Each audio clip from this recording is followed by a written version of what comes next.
3. Happy birthday, Mama!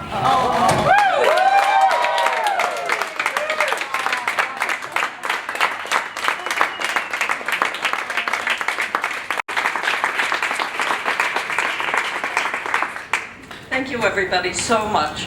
I cannot begin to tell you how humbled, honored, and truly grateful I am to be able to be at this ceremony, which for me is so important because this building is so iconic and it represents New York. And it represents a part of this city that is so vital. And I am honored to do this for my mother's 100th birthday, which she would really hate me saying that. Not that she had a thing about age.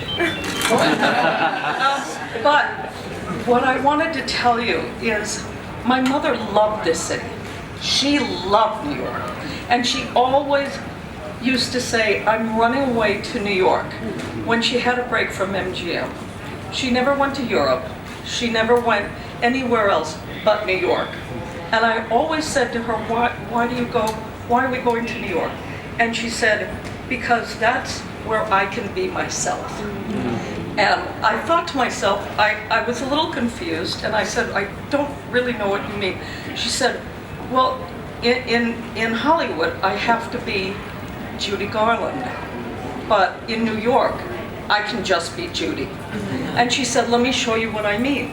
And I must have been about 5 years old. And she said, let's go for a walk. And as we went for a walk, all of a sudden, this wonderful, very large, great New York City policeman came up and said, we love you, Judy. And then the cab driver started, and then the bus driver started, and they all started yelling, we love you, Judy. And she said, now you see what I mean. And I said, I do. But the one thing that I remember more so than anything was being around 4 or 5 years old, and we were coming into this city. And right as we made the turn, and my mother always said this, she'd say, look, there's the Empire State Building.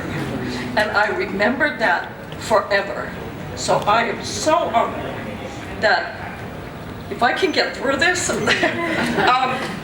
I'm honored to be able to light this incredible, iconic, legendary building for an iconic, legendary woman. Thank you.